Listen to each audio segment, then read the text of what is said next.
আজকে শুক্রবার আছি চাঁদপুর লঞ্চ ঘাটে। দুপুরে ঢাকার উদ্দেশ্যে রওনা দিলাম।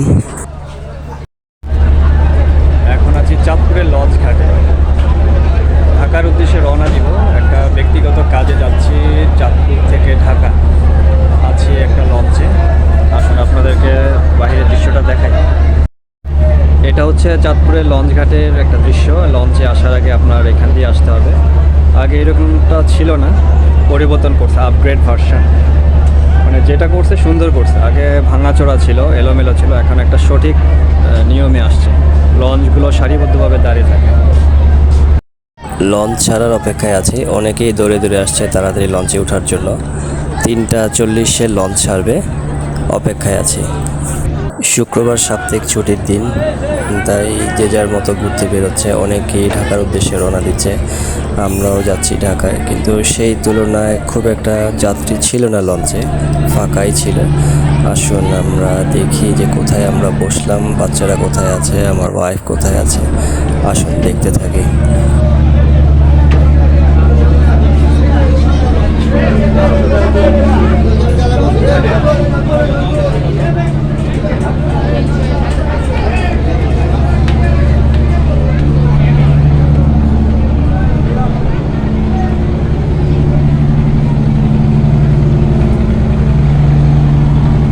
এই তো এখানে বসে আছে কাইফ, সাথে রাউদা, এদিকে আমার ওয়াইফ আছে ওয়াফিও। তারা খুব এনজয় করছে আজকে জার্নিটা। কাইফ চিপস খাওয়ার আবদার করছে। আমরা সোনারতরী 1-এর লঞ্চে করে ঢাকায় যাচ্ছি। লঞ্চ ছাড়ার সময় কাছাকাছি চলে আসছে, তাই তাড়াতাড়ি ওঠার চেষ্টা করছি। সাথে সাথে অন্যরাও আসছে। একটু পর ঘন্টা বেঁধে ছেড়ে দেবে লঞ্চ।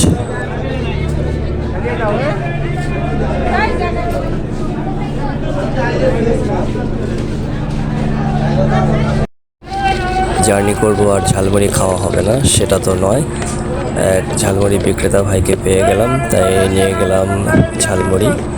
খুব সুন্দর করে বানাচ্ছে ঝালমুড়ি।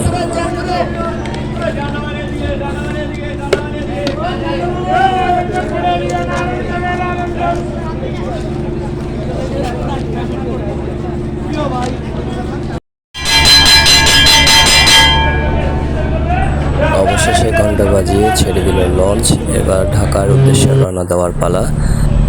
অপেক্ষায় থাকলাম কখন পৌঁছাবো ঢাকায়। সবাই ভালো থাকবেন, সুস্থ থাকবেন, আর অবশ্যই আমাদের পাশে থাকবেন। আল্লাহ হাফেজ।